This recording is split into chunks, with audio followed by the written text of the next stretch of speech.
Hello, everyone. My name is Sun Jisheng, coming from China Foreign Affairs University.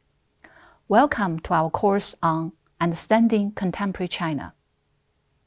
Today, we are going to start our series of lectures on building a community with a shared future for humanity. In this lecture, we'll focus on the fifth goal of this vision, to foster a community with a shared future for humanity and build a clean and beautiful world.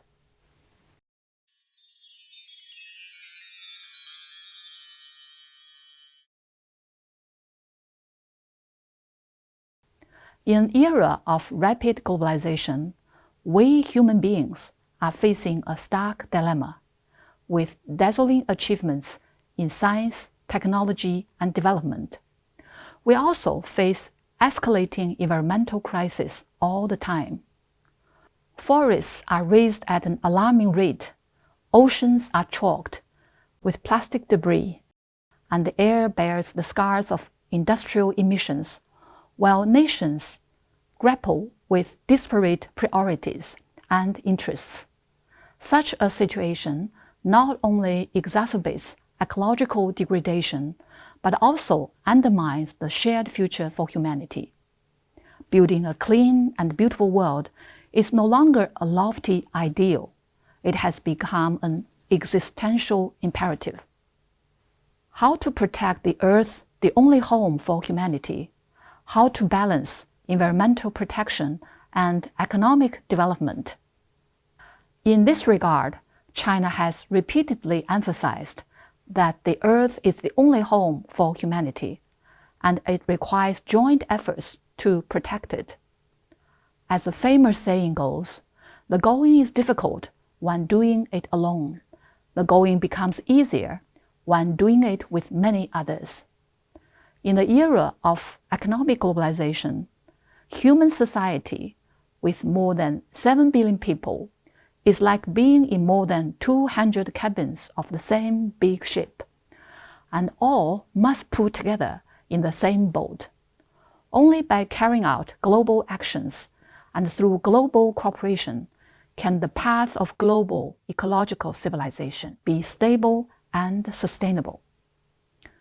In practice, we first need to abandon the development model that damages or even destroys the eco-environment, value the idea that human beings are an integral part of nature, follow the laws of nature, and seek sustainable development paths, promote green, low-carbon, circular, and sustainable production and ways of life, and follow a development path featuring prosperity, well-being, and ecological soundness. Since the 18th CPC National Congress, China has actively engaged in global environmental governance and earnestly fulfilled its obligations on climate change and biodiversity, and played a key role in global ecological civilization construction.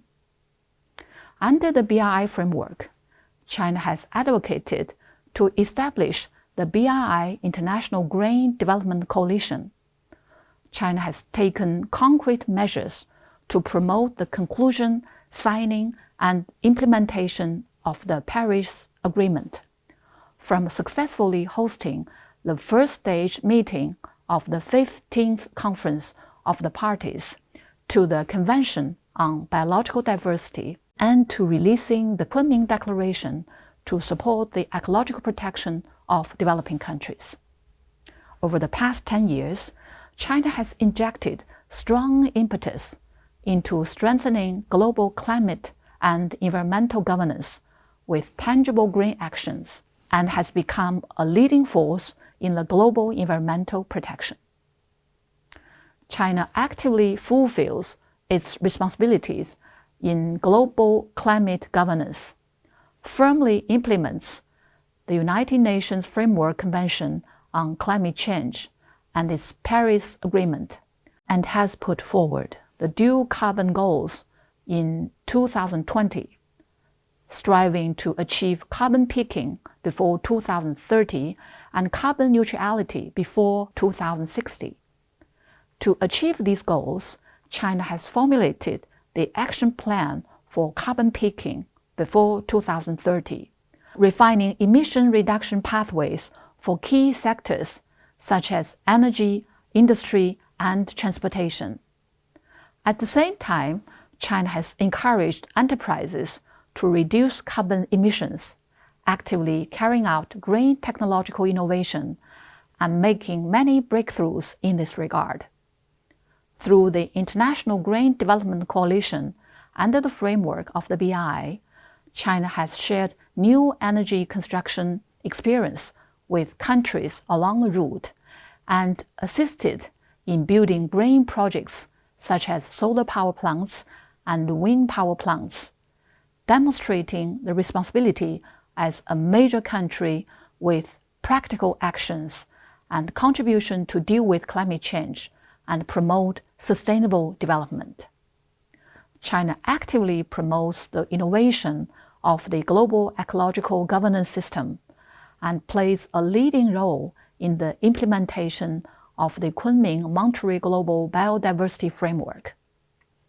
As a key signatory of the framework, China has taken the lead in integrating biodiversity conservation into its national development strategy, establishing a nature reserve system with national parks as the main body, such as the Sanjiangyuan National Park and Giant Panda National Park, and designating 35 priority biodiversity conservation areas, covering more than 15% of China's land area. Guided by the goal of protecting 30% of land and oceans by 2030, China has promoted integrated protection and systematic governance of mountains, rivers, forests, fields, lakes, grasslands, and deserts, implementing landmark projects such as the Yangtze River's 10-year fishing ban and mangrove restoration. In 2023, China added 26 new national forest cities, increasing the wetland protection rate to 52%.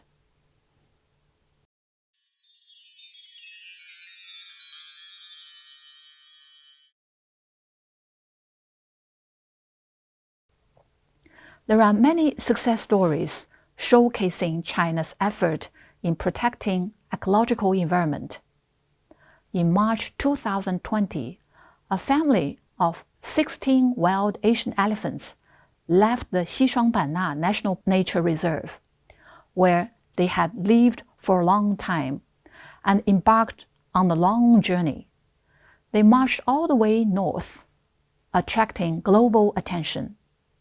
In the face of the large-scale migration of these elephants, the Chinese government took prompt action.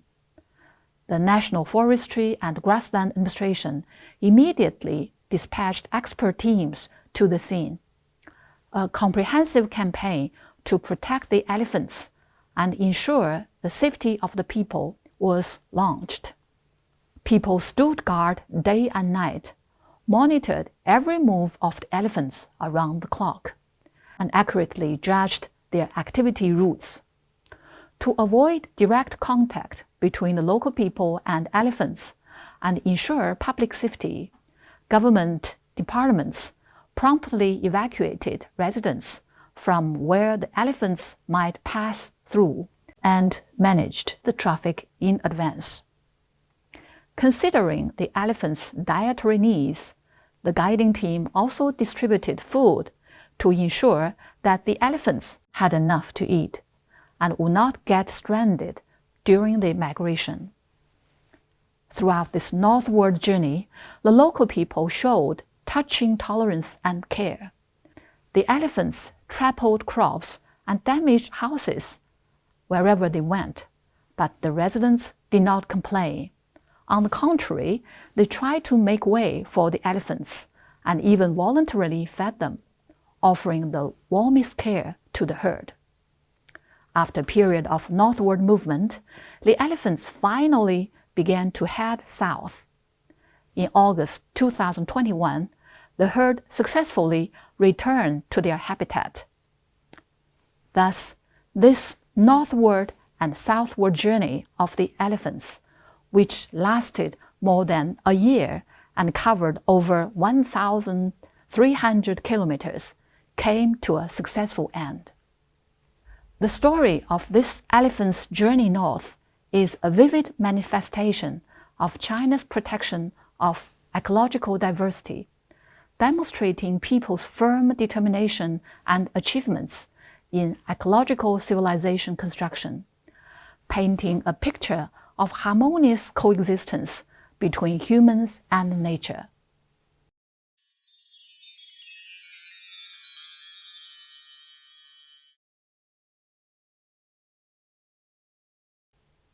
Another similar story is related with sea turtles in Ghana. The waters near Ghana's Timor port are a key breeding ground for wild sea turtles.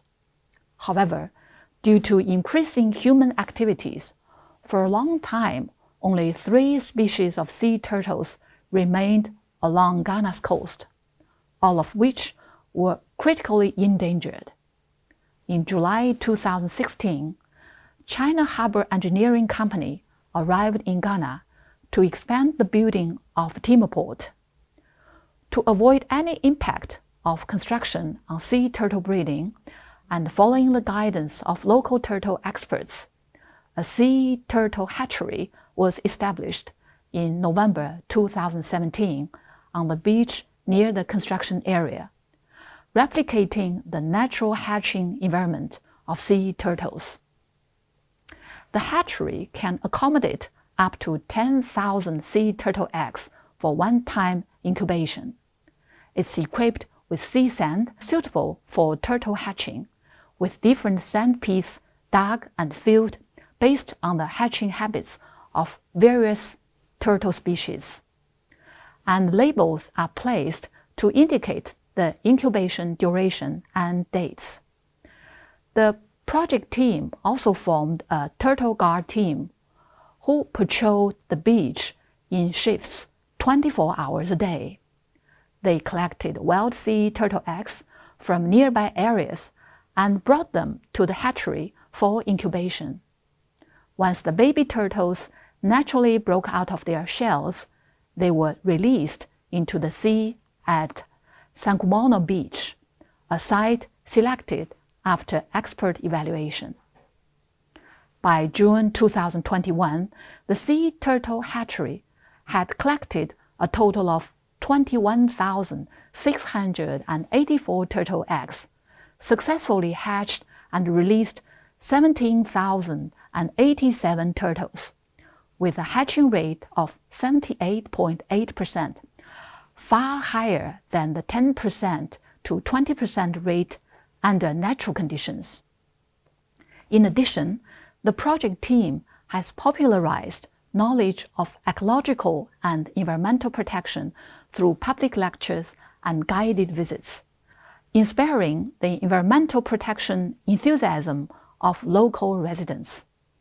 This initiative has become a green business card for Chinese enterprises in Ghana, reflecting their commitment to sustainable development.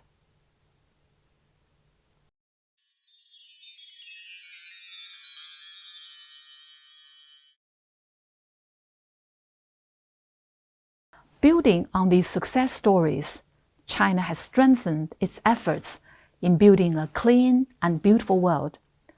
Through the BRI International Green Development Coalition, China has jointly built cross-border biological corridors with Southeast Asian countries, assisted in constructing 10 biodiversity conservation centers in Africa, and established a 2 billion yuan Global Biodiversity Fund to provide financial and technical support for developing countries to implement the framework. Meanwhile, China implements the Green Silk Road Envoy program, which has trained tens of thousands of environmental and climate professionals for over 100 partner countries, effectively enhancing their capacity for green and low-carbon development.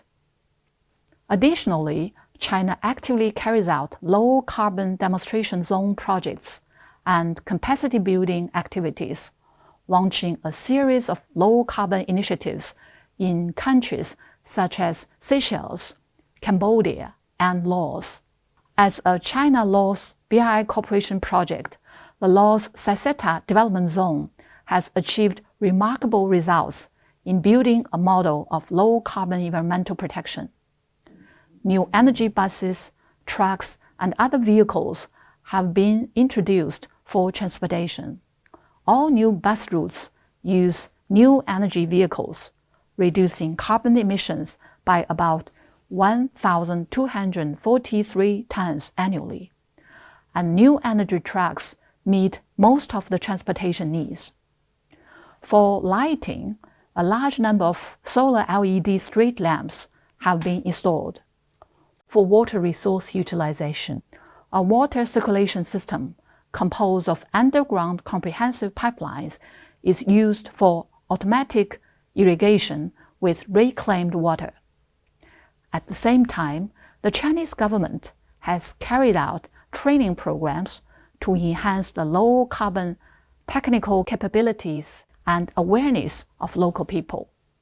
These all-round measures covering transportation, lighting, water resources, and awareness cultivation have made the development zone a model of low-carbon environmental protection in Laos and even Southeast Asia. Facing all environmental and ecological challenges, the pursuit of a clean and beautiful world demands a paradigm shift from fragmented environmental efforts to a unified global commitment. It should be a collective endeavor that transcends national interest, and every nation, community, and individual should shoulder their responsibilities. To build a clean and beautiful world is to protect the only planet that we live by. Efforts should be made to promote a friendly environment and to resolve global issues that threaten the future of the planet, such as climate change. This is not merely an environmental mission, it is a testament to humanity's ability to safeguard its shared heritage and build a sustainable future. Only through unwavering determination and collaborative action can we ensure that the Earth remains a cradle of life for generations to come. Through this series of lectures, we can see that the world today is facing complex changes and challenges. On the one hand, the world has become a global village with shared interests, shared responsibilities, and shared future. On the other hand, the world is facing numerous severe challenges. Regional conflicts and local wars persist, leading to a large number of casualties, mass displacement, and constant threat to regional peace and stability. Economically, the gap between the rich and the poor continues to widen, with many developing countries struggling to achieve economic growth and unable to fully benefit from globalization. Public health crises emerge periodically, endangering human lives and placing immense pressure on global healthcare systems. Meanwhile, extreme weather events driven by climate change are becoming more frequent. Melting glaciers and rising sea levels pose severe risks to the survival and development of coastal and island nations, highlighting the urgent need for collective global action. Against this backdrop, reflecting on what has gone wrong with the world, what kind of world we should build, and how to build it, China put forward the idea of building a community with a shared future for humanity. The significance of building a community with a shared future for humanity is profound and far-reaching. It points the way for the development of human society, breaks the shackles of outdated thinking, such as zero-sum games and hegemonism, and advocates that countries transcend differences in national boundaries, races, and cultures, and establish a community with a shared future. To promote the building of such a community, China has made tangible efforts from different perspectives. We can conclude that with all countries' endeavor and contribution, we can successfully make the world a better place and build a community with a shared future for humanity.